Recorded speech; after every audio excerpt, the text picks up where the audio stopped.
보호자님, 원인은 피부가 아니라 이 치아입니다 라고 말씀드리면 대부분의 보호자님들은 엄청난 충격과 미안함에 그 자리에서 눈물을 보이십니다. 정확한 진단과 제대로 된 치료가 필요합니다. 저희 오복동물치과병원에서는 눈에 보이는 것만으로 판단하지 않습니다. 이 모든 과정은 보호자님께서 원하시면 직접 보실 수 있는 보호자 참관 시스템을 통해서 투명하게 공개합니다. 안녕하세요.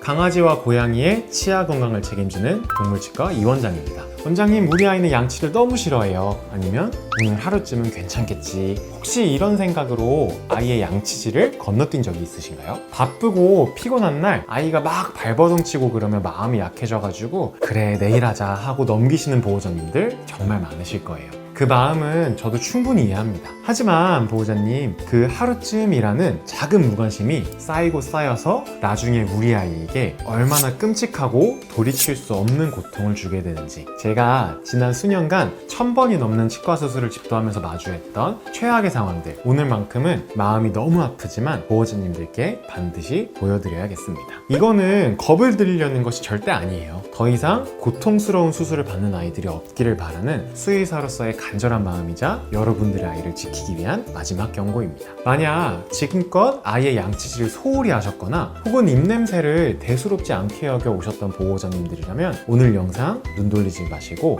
꼭 끝까지 시청해주세요. 아이의 고통을 막을 수 있는 마지막 기회일지도 모릅니다. 이 모든 비극은 아주 작고 사소해 보이는 것부터 시작이 되는데요. 바로 치태입니다. 많은 보호자님들이 치석을 그냥 치아에 붙어있는 누런 돌멩이 정도로만 착각을 하시는데요. 사실 치석의 진짜 정체는 돌멩이가 아닙니다. 그것은 수억 마리의 세균과 배설물, 그리고 세균의 시체들이 뭉쳐서 만들어진 아주 끔찍한 세균 덩어리입니다. 즉, 아이의 입속에 치석이 가득하다는 것은 아이가 매일 밥을 먹을 때마다, 물을 마실 때마다, 심지어 자기 털을 핥을 때조차 이 세균 덩어리를 함께 갖고 삼키고 있다는 것과 같은 의미입니다. 과연 이게 괜찮을까요? 절대 괜찮지 않습니다. 이 세균 덩어리들은 단순히 입냄새만 풍기는 것이 아니고요. 이것들은 살아있는 생명체처럼 잇몸의 경계를 파고들어 점점 깊은 곳으로, 보이지 않는 곳으로 영역을 넓혀가기 때문에 우리 아이의 잇몸을 조용히 그리고 아주 처참하게 파괴시켜가기 시작할 겁니다.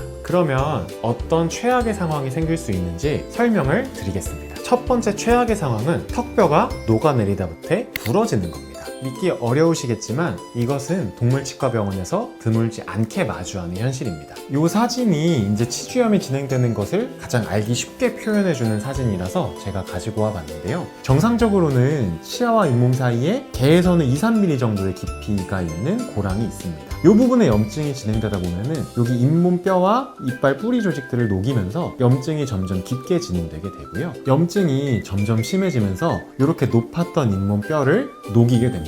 이게 심해지다 보면 아랫니에서 잇몸뼈로 가득해야 되는 치아 뿌리 주변의 잇몸뼈가 염증 때문에 이렇게 녹아 내려가게 되고, 이렇게 녹아 내려간 염증이 심해지다 보면 턱 밑에 심한 부종이 오게 되는 경우도 있고요. 보시면 이 뿌리 끝과 이 턱뼈 사이가 아주 얇은 걸 보실 수 있죠. 그리고 여기가 살짝 튀어나와 있는데 이 염증 때문에 아래 턱뼈도 굉장히 푸석푸석하고 약해져 있는 상태입니다. 이 정도로 얇고 푸석푸석한 뼈가 있는 상태라 그러면 아주 작은 충격에도, 아이가 뛰어놀다가 부딪히거나 넘어지는 정도의 충격에도 턱뼈가 부러지게 되는 경우도 있습니다. 턱뼈가 부러지면서 아이들은 굉장한 통증을 느끼게 되고 통증 때문에 밥도 잘 못 먹는 그런 상황에 빠지게 됩니다. 참 난감한 경우인데요. 보통 턱뼈가 부러지게 되면 문제가 되는 치아를 발치하고 이 턱뼈와 턱뼈 사이에 플레이트라고 하는 쇠를 넣어서 고정을 해줘야 하는데요. 문제는 앞에 있는 뼈와 뒤에 있는 뼈가 건강하지 않은 뼈라는 거예요.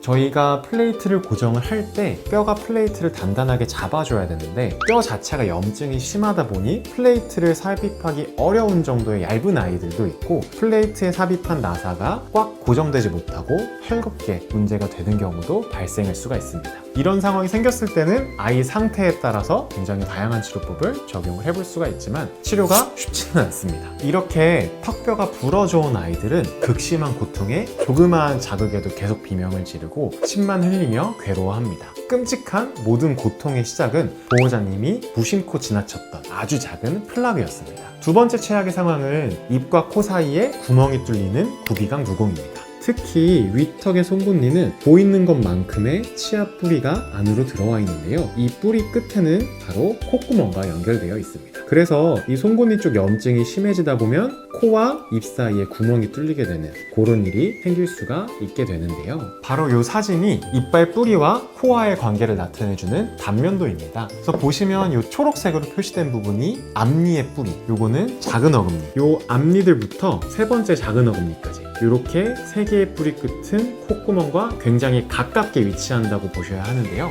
단면도에서 보면 세 번째 앞니 뿌리와 콧구멍 사이에 아주 좁은 틈밖에 없고요. 특히 송곳니 같은 경우에는 아주 얇은 뼈로 구분되어 있습니다. 그래서 염증이 심해지게 되면 이 작은 어금니의 뿌리와 송곳니의 뿌리, 그리고 앞니의 뿌리의 염증이 심해지게 되면 바로 인접해 있는 콧구멍과 입 사이가 통해지게 되는 구비관 누궁이 발생하기도 합니다. 이 사진이 바로 아주 심한 구비강 누궁이 있었던 친구의 사진인데요. 이빨 염증이 너무 심해서 콧구멍으로 고름이 나오는 모습이 확인이 됩니다. 보호자님 한번 상상해보세요. 우리 아이가 물만 마셔도 코로 물이 역류하고 사료 찌꺼기가 코 속으로 넘어가면서 만성적인 재채기와 노란 콧물, 그리고 끔찍한 염증으로 평생을 고통받게 됩니다. 아이는 본인이 왜 아픈지, 왜 숨쉬기가 힘든지 말도 못하고 그저 캑캑대며 괴로워할 뿐입니다. 이 아이에게 하루하루는 얼마나 지옥 같을까요? 마지막 세 번째 최악의 상황은 눈 밑 피부가 썩어서 고름이 터져 나오는 상황입니다. 이 위턱의 가장 큰 치아인 네 번째 작은 어금니의 뿌리는 바로 눈과 근접해 있습니다. 그래서 이 뿌리 끝 부분에 염증이 진행되게 되면 보호자분께서 느끼실 때는 눈 밑쪽에 염증이 터졌다고 느끼실 수도 있어요. 그래서 이 어금니가 썩어서 뿌리 끝에 염증 주머니가 생기면 이 고름 주머니가 점점 커지다가 단단한 뼈를 뚫고 결국 가장 약한 부위인 눈 밑 피부부터 터져 나오게 됩니다. 이 어금니가 썩어 뿌리 끝에 염증 주머니가 생기면 이 고름 주머니가 점점 커지다가 뼈를 녹이고 결국 가장 약한 부위인 눈 밑 피부 쪽에 터져서 고름이 나오게 됩니다. 많은 보호자님들이 처음에는 단순한 피부병인 줄 알고 동물 약국에서 연고만 사서 바르시다가 차도가 없어서 결국 병원을 데리고 오십니다. 그리고 제가 그 아이의 입을 벌려 썩어 문드러진 어금니를 보여드리며 보호자님, 원인은 피부가 아니라 이 치아입니다 라고 말씀드리면 대부분의 보호자님들은 엄청난 충격과 미안함에 그 자리에서 눈물을 보이십니다. 조금만 더 일찍 신경 써줄 걸 하고요. 자, 이렇게 끔찍한 상황들 어떻게 막을 수 있을까요? 정답은 여러분 모두가 이미 알고 계십니다. 바로 하루에 단 한 번 정성이 담긴 양치질이라는 아주 작은 습관입니다. 이 작은 습관 하나만으로도 앞서 말씀드린 대부분의 끔찍한 상황들을 예방할 수 있습니다. 하지만 만약에 이미 병이 상당히 진행되어 버렸다면 어떻게 해야 될까요? 그때는 더 이상 방치해서는 안 됩니다. 정확한 진단과 제대로 된 치료가 필요합니다. 저희 오복동물치과병원에서는 눈에 보이는 것만으로 판단하지 않습니다. 치과 전용 방사선 장비를 통해서 눈에 보이지 않는 치아 뿌리와 턱뼈가 얼마나 녹았는지, 염증이 어디까지 퍼져 있는지를 아주 정밀하게 진단합니다. 그리고 저희 1000건이 넘는 고난도 치과 수술 경험을 바탕으로 무너진 턱뼈를 재건하고 구멍난 곳을 막아주는 섬세한 수술을 통해 아이의 고통을 끝내드립니다. 이 모든 과정은 보호자님께서 원하시면 직접 보실 수 있는 보호자 참관 시스템을 통해서 투명하게 공개합니다. 저는 제 아이를 수술하는 마음으로 모든 과정에 제 양심과 실력을 걸고 임하기 때문입니다. 가장 중요한 것은 예방이고요. 만약에 이미 늦었다면 정확한 진단과 제대로 된 치료가 중요합니다. 이것이 우리 아이를 고통에서 구해줄 유일한 길입니다. 그렇다면 지금 당장 우리 아이의 입속 건강 상태를 어떻게 알 수 있을까요? 제가 집에서 간단히 체크해 볼 수 있는 위험신호 3가지를 알려드리겠습니다. 하나라도 해당된다면 반드시 동물치과 전문 병원에서 검진을 받아 보셔야 됩니다. 첫 번째로 아이의 입에서 참기 힘든 썩은 내가 나나요? 단순히 사료 냄새가 아니고 하수구 냄새라던가 생선 썩은 냄새가 난다면 이미 잇몸 속에서 염증이 심하게 진행되고 있다는 강력한 신호입니다. 두 번째로는 칫솔이나 장난감에 피가 묻어 나오나요? 건강한 잇몸에서는 절대로 피가 나지 않습니다. 작은 출혈이라도 잇몸이 세균과 싸우느라 아파하고 있다는 눈물의 신호입니다. 세 번째로 딱딱한 간식이나 사료를 잘 못 먹고 한쪽으로만 씹거나 자꾸 얼굴 한쪽을 바닥에 비비는지 그런 것들을 봐주시는 것이 중요합니다. 이것은 아이가 말로 표현하지 못하는 극심한 치통의 신호일 수 있습니다. 오늘은 양치질을 안 하면 생길 수 있는 최악의 상황들에 대해서 말씀드렸습니다. 영상을 보신 보호자분들께서는 마음이 많이 무거우셨을 거예요. 하지만 우리 보호자님들은 반드시 알아야 됩니다. 강아지 양치질은 하면 좋은 선택이 아니고요. 아이의 끔찍한 고통을 막아줘야 하는 보호자의 책임이자 가장 깊은 사랑의 표현이라는 걸요. 말로 표현하지 못하는 아이들의 고통은 오직 보호자님들의 관심과 실천만이 막을 수 있습니다. 오늘부터라도 절대 늦지 않았습니다. 아이들의 입속 건강 더 이상 외면하지 마시고요. 그 작은 실천 하나가 우리 아이의 평생을 바꿀 수 있습니다. 만약 아이가 양치를 너무 싫어해서 도저히 힘드시다면 혼자 끙끙 앓지 마시고 저희 병원으로 오세요. 제가 올바른 방법과 노하우를 알려드리고 함께 도와드리도록 하겠습니다. 보호자분의 아이가 건강하게 보호자님과 오래오래 행복하게 살 수 있는 방법을 제가 제시해드리도록 하겠습니다. 추가적으로 궁금한 점이 있으시다면 언제든 댓글로 남겨주시고요. 앞으로 우리 아이가 더 건강해질 수 있도록 유익한 치과 정보가 필요하시다면 구독과 좋아요 부탁드립니다.